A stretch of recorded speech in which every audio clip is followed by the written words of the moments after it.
I've always thought of myself as a late bloomer. I feel like I've been late for most everything my whole life. Actually, I'm surprised I wasn't late getting here tonight. As a young girl, I was somewhat shy, a wallflower. I got my period and breasts long after most of my peers.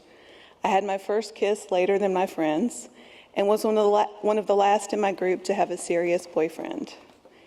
And by the time I found my true match and felt like I was finally on the way to becoming my authentic self, I was in my 40s.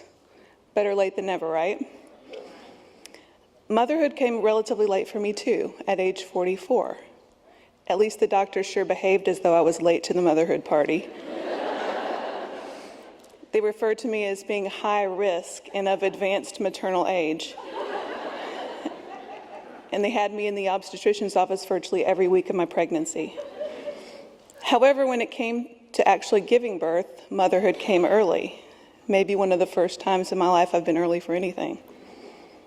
3 weeks before my due date, I started having some pretty severe pain in my left side. Thinking I was in labor, my husband took me to the emergency room at the hospital where I was scheduled to give birth later that month. I was hooked up to a fetal monitor, and they quickly determined those weren't contractions I was feeling. My obstetrician had an ultrasound performed and discovered I was having a placental abruption. The placenta keeping my daughter alive was starting to separate from my uterine wall. She was about to lose her source of nourishment. The doc took one look at the image on the screen and said, "Well, looks like you're having a baby today." In the blink of an eye, my plan for natural childbirth flew out the window, a spinal block had been administered, and I was strapped to an operating room table for an emergency C-section. Within minutes, the cries of our healthy baby girl filled the OR, and we all shed tears of happiness and relief. But as my doctor returned her attention to my open belly, she noticed a softball-sized mass on my left fallopian tube. This is what had been causing the pain that brought me into the emergency room, not the placental abruption. My doctor told me she didn't think it was anything serious. She said it just looked like my fallopian tube had become twisted. She assumed this was what was causing the pain that brought me in that day. She didn't sound worried, so I didn't worry either. I had just become a mother. I was on cloud 9. 5 days later, my doctor called us at home. I was holding my newborn baby in my arms and assumed when I saw her name pop up on my phone that she was just calling to check on me. Turns out she wasn't. She wanted my husband and me to come to her office right then. I instantly knew something was wrong. I called my husband into the room and put the phone on speaker. "He's here with me," I said. "Just tell us." "I'm so sorry," my doctor responded, "but it's cancer."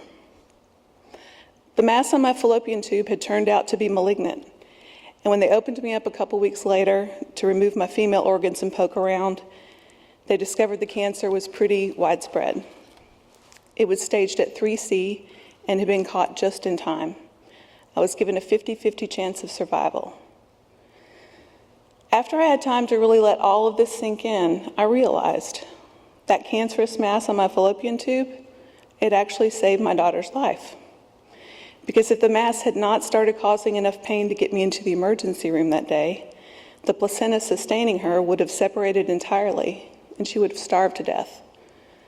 And if I'd had my baby through natural childbirth as planned, we wouldn't have known about the mass.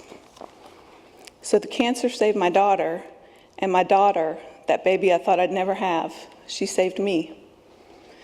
And it turned out she wasn't late coming into my life or early coming into the world. She was right on time. If motherhood had come any earlier in life for me, the cancer would not have been detected, as it was a very fast-growing cancer. And if motherhood had come later, well, it would have been too late. When my daughter, we named her Magnolia, was just 2 weeks old, I went through major surgery to remove as much of the cancer as possible, then immediately began 6 months of aggressive chemotherapy to try and kill the rest. I had so many people ask me how I had the strength to do both, manage a newborn while going through chemo. And I told them, she keeps me going. She keeps me on a schedule. She is my reason to get up every morning. Motherhood was my motivation, and it happened right when it was supposed to happen. Talk about a lesson in letting go and trusting the process. At the end of treatment, I was told there was no remaining visible evidence of disease. And I attributed that in large part to my daughter. She was my inspiration. She got me through. That was nearly 2.5 years ago, and I'm now 46 years old with a happy, healthy, almost 2.5-year-old who continues to be my inspiration. It seems like just yesterday we brought her home from the hospital, and now she's this independent little Thomas the Train loving ballerina with curly red hair and a smile that lights up a room. She gives us all a reason to be our best selves every single day. Earlier this year, I learned my cancer had returned. The truth is, it probably never left, but it just became large enough to be detected. It turns out my cancer is more the chronic kind of recurrent cancer than the kind you beat once and for all and never comes back. It's probably something I'll have to live with for the rest of my life, or until there's a cure. And I'm okay with that because I'm here, and I'll do whatever I have to do to stay here. And that's what we moms do, isn't it? Whatever it takes to be here for our kids. So I'm back in chemo, and once again, it's primarily my daughter who's getting me through, keeping me on task, giving me a reason to keep on keeping on. I'm determined I will be here to watch her grow up, to guide her and support her and comfort her, because being a girl is hard, but being a girl without a mother is even harder.